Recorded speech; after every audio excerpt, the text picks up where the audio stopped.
आप सबको मेरा नमस्कार, गुड मॉर्निंग। मेरा नाम वासु है और अब मैं सितार आप लोगों को सिखाऊंगा और आपसे उम्मीद करूंगा कि आप इस इंस्ट्रूमेंट को एंजॉय करें, समझें, इसका आनंद लें।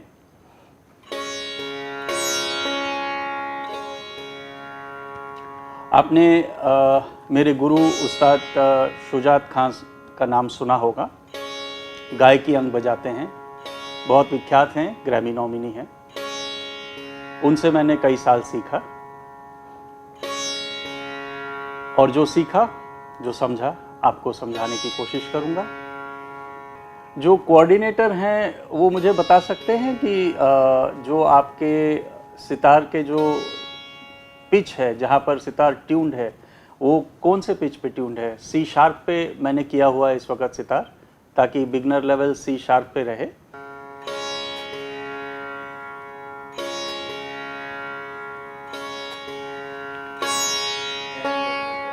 हाँ,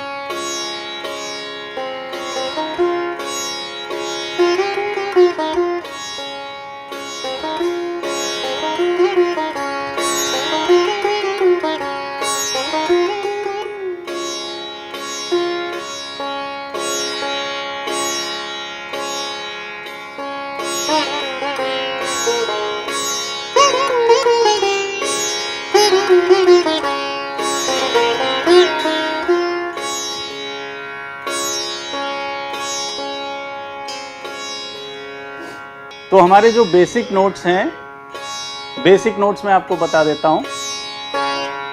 सा सा सा, ये सा है।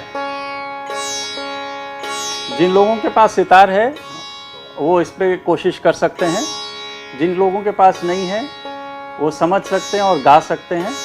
सा सा सा, सा रे गा मा पा धा नी सा। ये जाते हुए हैं। सा रे गा मा पा धा नी सा। तो जिस तरह से हमारा हिंदुस्तानी क्लासिकल म्यूज़िक है, उसके हिसाब से हमारे आपने बताया मुझे बहुत अच्छे से कि 7 नोट्स होते हैं, सा रे गा मा पा धा नी सा। तो अब आपको ये बताएं मुझे कि जो नोट्स होते हैं वो जब बजते हैं और पर्टिकुलर अरेंजमेंट पे बजते हैं, उनको क्या कहते हैं? उनको हम कहते हैं राग। क्या कहते हैं? राग कहते हैं। अब आप सब लोग मेरे ख्याल से और भी अगर संगीत सुनते हैं, कोई फिल्म का गाना सुनते हैं, कोई भी चीज़ सुनते हैं, तो हमें पता है कि म्यूज़िक में 2 चीज़ें होती हैं मेन 2 चीज़ें क्या हैं? एक को कहते हैं स्वर और दूसरे को कहते हैं ताल। जैसे कोई भी गाना हो, चाहे फिल्म का गाना हो, चाहे क्लासिकल म्यूज़िक हो, सुर और ताल के बगैर कोई म्यूज़िक नहीं। ठीक है?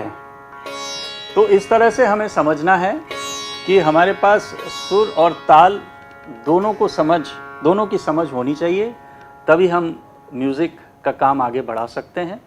आप सब बच्चे मुझे बताएं, 1 2 3 4, 1 2 3 4। सब बच्चे करें, 1 2 3 4 करना है सिर्फ। 1 2 3 4, 1 2 3 4 करें। 1 2 3 4, 1 2 3 4, शाबाश। 1 2 3 4, ठीक है? तो इस तरह से आपने गाना गाना है। सा सा सा सा करिए। सा सा सा सा, सब लोग सा सुर लगाइए।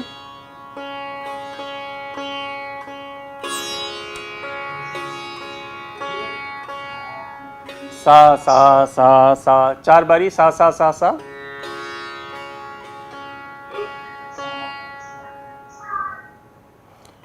उसका अगला नोट है रे रे रे रे। रे लगाइए। सा सा सा सा रे रे रे रे। ये राइट हैंड देखिए आदित्य, आदित्य राइट हैंड देखिए, ऐसे होना चाहिए एक साथ जुड़ा हुआ। अब ये वाला जो थंब है उसको यहाँ रखेंगे और ऐसे बजाएंगे 1 2 3 4।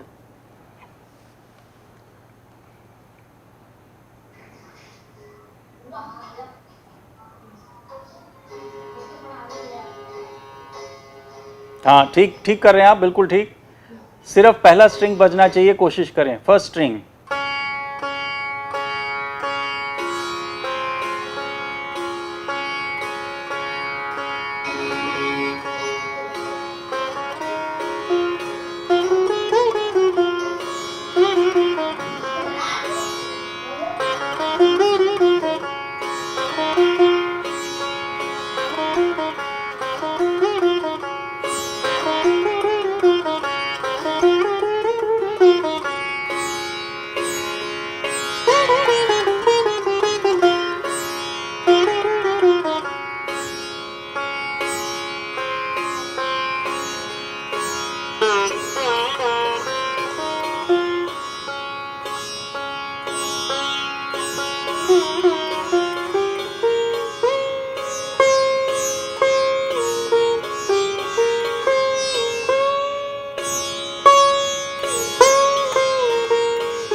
इस तरह से सितार बजता है।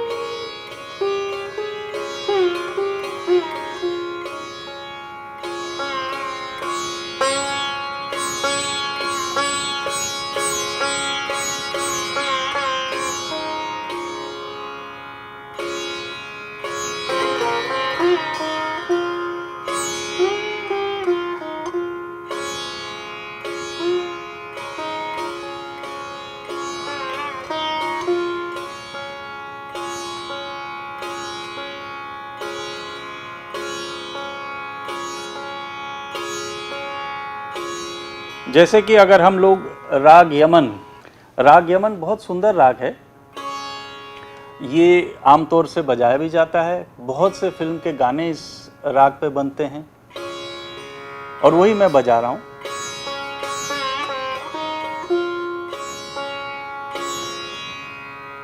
बहुत अच्छे इसके नोट्स हैं, बहुत सुंदर। मेरे गा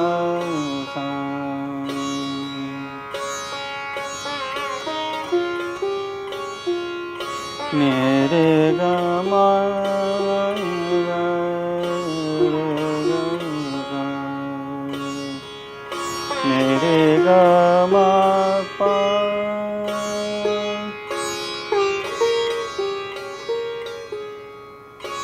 मा दा पा मा दा नी पा मा दा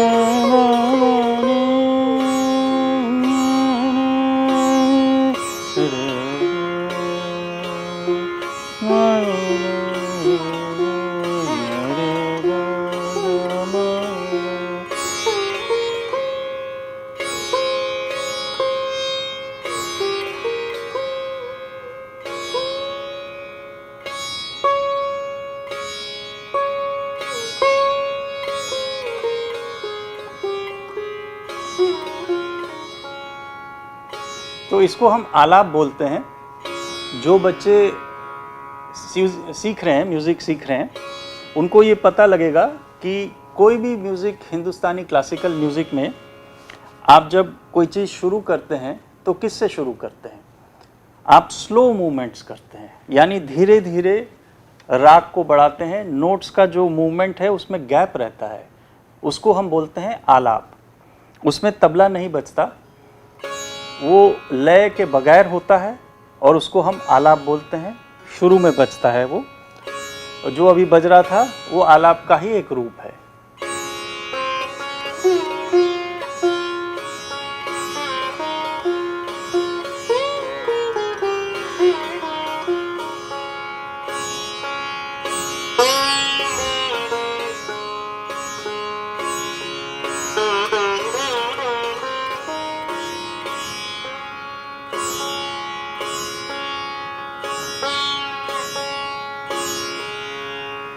और जब कभी ये तबले के साथ बजना शुरू होता है तो फिर हम उसको गत बोलते हैं।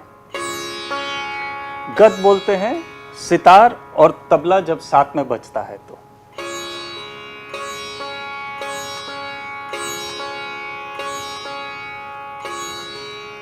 बरेली में आदित्य पांडे और नागेंद्र सुन रहे हैं ना, क्योंकि उनके पास सितार है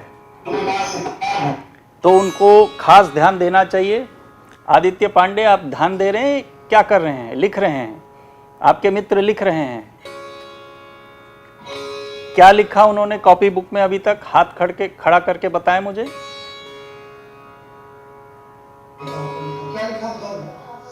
हमने ये लिखा है कि जब सितार और तबला साथ में बजते हैं तो उसे गत कहते हैं। गत कहते हैं। ठीक है, गत भी कहते हैं और बंदिश भी कहते हैं, दोनों चीज बोलते हैं। जब अगर गाने के रूप में कोई चीज बजे सितार में तो उसको बंदिश बोलते हैं, नहीं तो उसको गत बोलते हैं।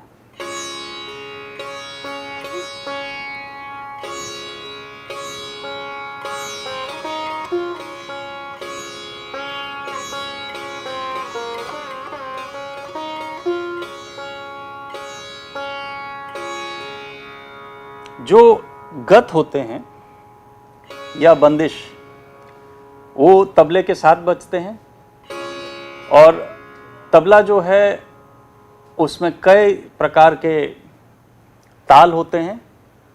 ताल बोलते हैं हम काउंटिंग ऑफ बीट्स को। तो जो आम तौर पे बजता है वो कौन सा ताल होता है? जो सबसे ज़्यादा क्लासिकल म्यूज़िक में बजता है और जिसमें बिगनर्स को सिखाया जाता है, उसको हम बोलते हैं तीन ताल या त्रिताल। तो अब आप मुझे बताएं कि त्रिताल में कितने मात्रा होते हैं, कितने बीट्स होते हैं? 16 बीट्स होते हैं। ठीक है, वेरी गुड। अच्छा, ताल की एक खासियत है, जब भी आप नंबर 1 ताल पे वापस आते हैं, उस ताल को या उस बीट को क्या बोला जाता है? हाँ बताएं। हाँ ठीक बोला आपने, उसको सम बोलते हैं। हाँ, उसको हम बोलते हैं सम, यानी पहली मात्रा को सम बोला जाता है। ठीक है, तो अब तीन ताल में बरेली से हमें वरुण ने बताया कि 16 मात्रा होते हैं त्रिताल में या तीन ताल में।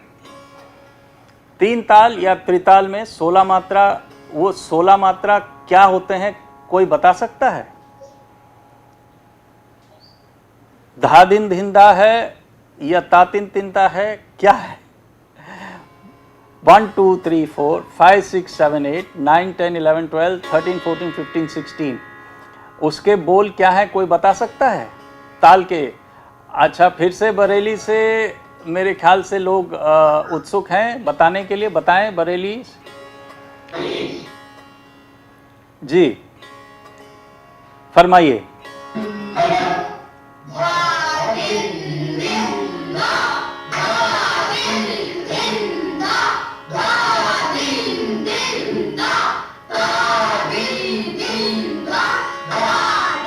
हाँ बिल्कुल ठीक है, आपके कोऑर्डिनेटर ने बिल्कुल बहुत अच्छा रोका। एक पहचान होती है तबला सीखने वालों की कि आप हमेशा सम पे रोकेंगे।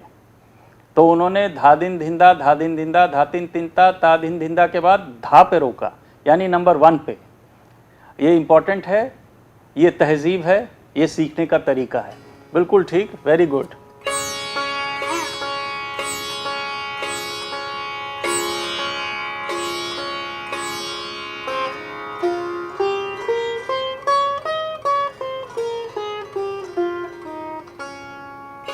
तो जो बेसिक राग का चलन होता है वो हम मान लीजिए 16 मात्रा में उसको हम करते हैं बेसिक।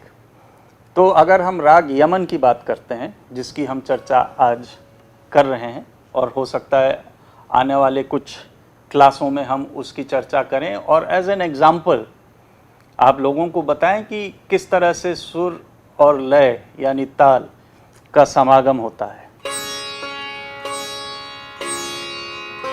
1 2 3 4 5 6 7 8 9 10 11 12 13 14 15 16। तो इस तरह से हमने राग यमन का आरोह और अवरोह, अब आपको शायद पता हो ऑलरेडी आरोह और अवरोह क्या होता है। आप में से किसको आरोह और अवरोह के बारे में मालूम है? हाथ खड़ा करें प्लीज। हाँ सर, आरोह चढ़ना ऊपर और अवरोह उतरना क्रम का सर। ठीक है, बिल्कुल ठीक।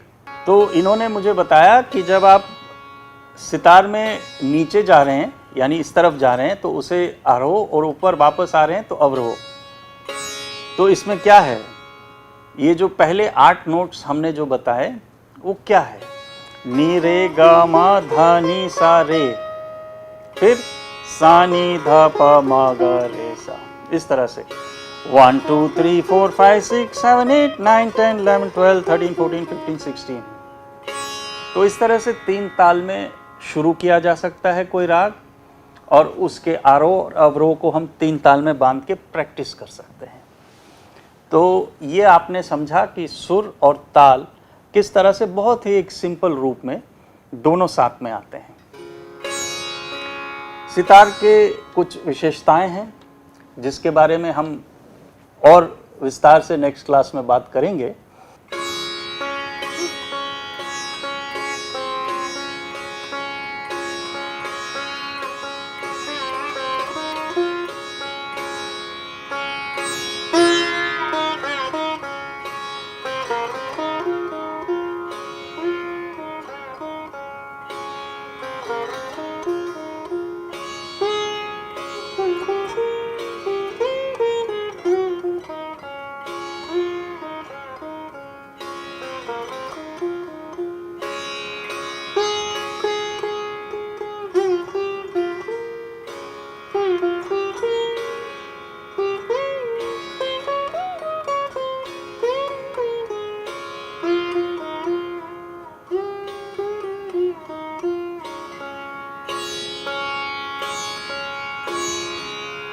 तो इस तरह से अगर हम सितार में क्या कर सकते हैं, बंदिश भी बजा सकते हैं।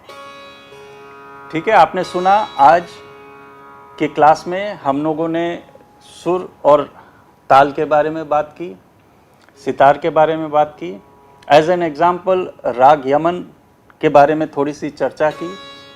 आज हमने ये भी जाना कि जब कोई राग या परफॉर्मेंस शुरू करते हैं सितार में खासकर या कोई भी क्लासिकल इंस्ट्रूमेंटल म्यूज़िक में, उसको हम बिना लय के बिना तबले के शुरू करते हैं और उसको हम क्या बोलते हैं? आलाप।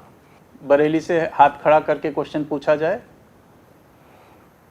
सर सितार के बॉडी पार्ट्स बता दीजिए सर। अच्छा, हाँ, आप बताएं मुझे, आपको इसके बारे में कुछ पता है कि इसको जो ये लंबा सा जो आपके राइट हैंड का जो लेफ्ट हैंड का मूवमेंट है आपका, ये लेफ्ट हैंड का मूवमेंट है ऊपर से नीचे को, इसको बोलते हैं डांट। क्या बोलते हैं? ये भी लिख लीजिए आप। हाँ हाँ, और इसको बोलते हैं तुम्बा। ये पंपकिन से बना होता है, ड्राइड पंपकिन, वेजिटेबल है ये, उसको ड्राई करके बनाया जाता है ताकि ये रेजोनेंस आए। ठीक है, इसको हम विस्तार से बताएंगे नेक्स्ट क्लास में और विस्तार से, क्योंकि हम इसकी चर्चा करेंगे कि जो कई स्टाइल ऑफ सितार हैं, उस कई स्टाइल ऑफ सितार में जो आज प्रमुख 2 स्टाइल्स हैं वो क्या हैं और जिस तरह का सितारा आप मेरे हाथ में देख रहे हैं उसकी क्या विशेषता है, ये हम ज़रूर बात करेंगे। और अभी फ़िलहाल के लिए ये जान लीजिए कि ये जो मेरे हाथ में सितार है इसमें सबसे आगे सबसे ऊपर कितने स्ट्रिंग्स हैं मेरे पास? 1 2 3 4 5 6, 6 स्ट्रिंग्स हैं मेरे पास। बरेली के पास जो सितार है उसमें कितने स्ट्रिंग्स हैं ऊपर, बताएं मुझे आदित्य पांडे।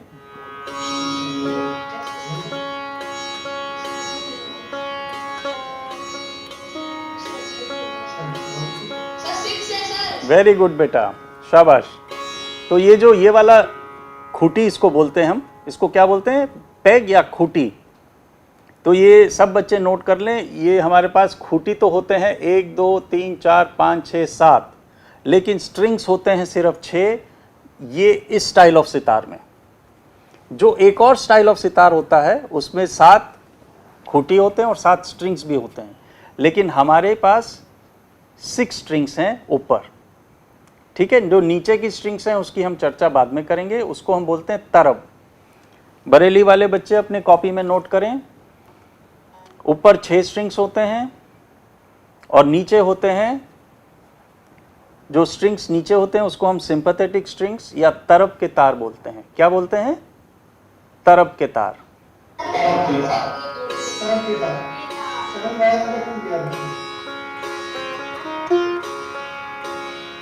हाँ ठीक है। तो ये जो सितार का स्टाइल है, इसमें हम लोग इसकी चर्चा नेक्स्ट क्लास में करेंगे कि कितने स्टाइल ऑफ सितार होते हैं और हमें जो सीखना है या हम जो सिखा रहे हैं वो किस स्टाइल ऑफ सितार है। हमारे स्टाइल ऑफ सितार में 6 स्ट्रिंग्स होंगे ऊपर, और नीचे के स्ट्रिंग्स जो हैं उसको तरब के स्ट्रिंग्स बोलते हैं। और इसके अलावा ये जो पार्ट है, ये जो मेरे पास ब्लैक कलर का दिख रहा है और आपके पास वाइट कलर का होगा, इसको हम बोलते हैं ब्रिज। क्या बोलते हैं? ब्रिज। ये हाँ, आपके पास सफ़ेद रंग का है, इधर काले रंग का है। ये ब्रिज है। ये 2 तरह के ब्रिज होते हैं, एक ऊपर 6 स्ट्रिंग्स के लिए और नीचे तरब वाले स्ट्रिंग्स होते हैं, उसके लिए छोटा ब्रिज होता है जो नीचे का लगा हुआ है। ठीक है, नीचे के स्ट्रिंग्स के लिए अलग ब्रिज है, ऊपर के स्ट्रिंग के लिए अलग ब्रिज है। ये जो सुर आगे पीछे करते हैं हम, यहाँ से फाइन ट्यूनिंग करते हैं, इसको बोलते हैं मन का। क्या बोलते हैं? मन का। ये यूजुअली स्वान शेप में या ओवल शेप में होता है। आपके पास कौन से शेप में है आदित्य? बरेली वाले बताएं, स्वान शेप में है या ओवल शेप में है ये मन का? हाँ, ओवल शेप में है, बिल्कुल। तो उसको फाइन ट्यून करने के लिए वो होता है।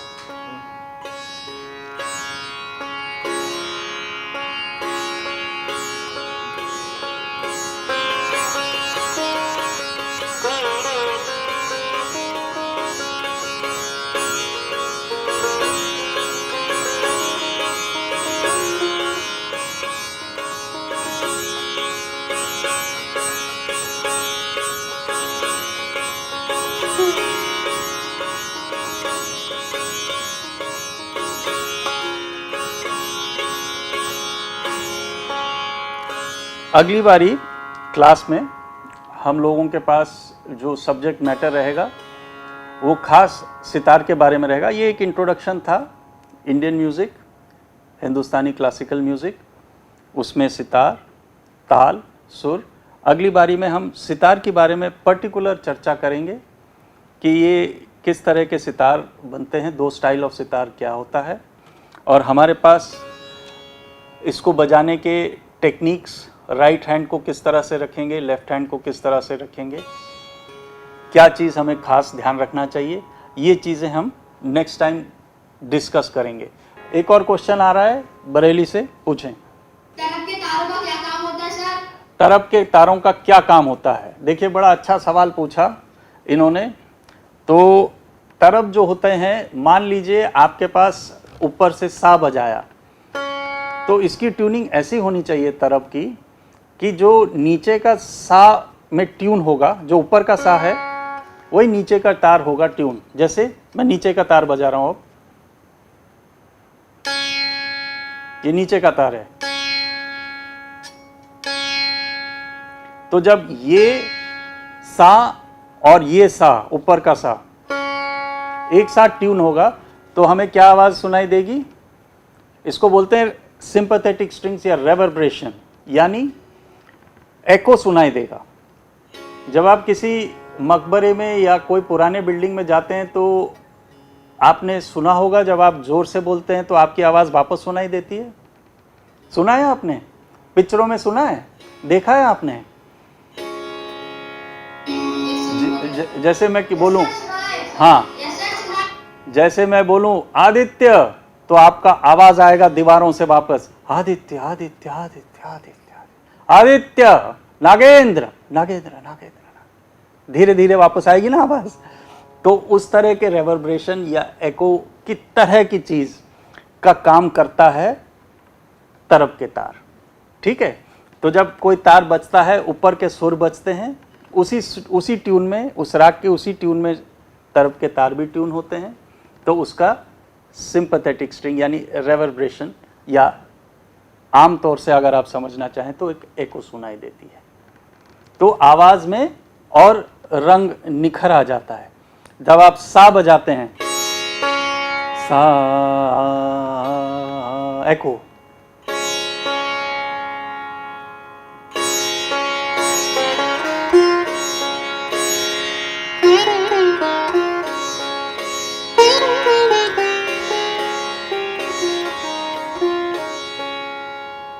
ठीक है।